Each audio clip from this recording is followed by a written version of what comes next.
Bonjour, bienvenue dans cette première capsule sur les outils de la mécanique.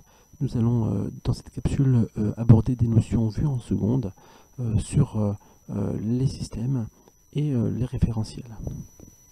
Nous pouvons commencer par l'étude du système.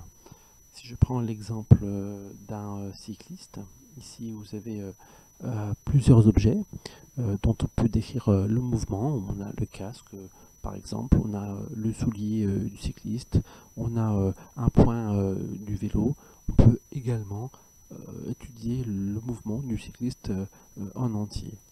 Bref, il va falloir choisir l'objet de l'étude, choisir en fait le système.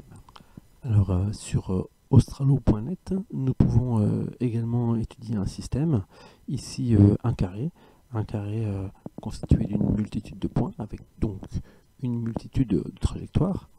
On va lancer à nouveau ce carré en matérialisant la trajectoire de 3 points, le point rouge, vert et bleu, et on constate bien ici qu'ils ont chacun une trajectoire bien spécifique. Recommençons l'expérience avec un seul point, le point bleu ici,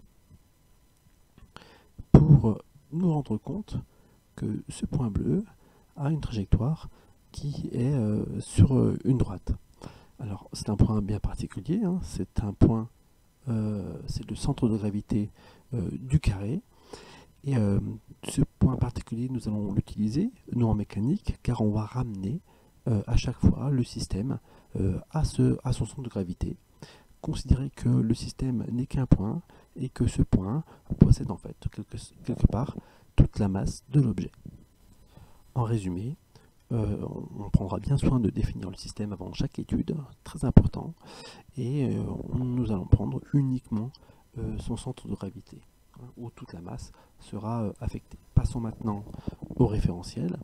Alors si je prends l'exemple ici de 3 personnages, A et B sont dans le bus qui est en mouvement, C est sur le bord de la route, il ne bouge pas. Quel est le mouvement du passager B? Eh bien, je ne peux pas répondre, alors je peux donner plusieurs réponses si je n'ai pas une précision importante. Cette précision, c'est par rapport à qui? Est-ce que c'est par rapport au passager A? Est-ce que c'est par rapport au passager B? Donc pour décrire le mouvement d'un système, on a besoin d'un observateur, c'est le référentiel, hein, c'est à partir de lui qu'on peut étudier le mouvement d'un système. Il est constitué d'un repère d'espace, 3 axes hein, en 3D, et d'un repère de temps. Ça nous permet de connaître les instants, et on va souvent le mettre, hein, on n'en parlera pas trop, mais je préfère le préciser quand même, car on en reparlera lorsqu'on fera la relativité.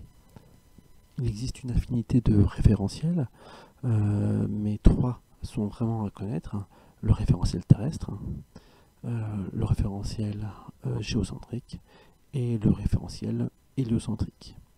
Alors, ces référentiels sont tous 3 munis de repères ici d'espace et de repères ici temporels. Alors, le repère d'espace, il est associé à un solide qui est lui-même fixe par rapport à la croûte terrestre. Et ici, dans le référentiel géocentrique, le solide associé, c'est la Terre. Hein, le repère, il est au centre de la Terre. 3 axes dirigés vers des étoiles suffisamment lointaines pour être considérées comme fixes.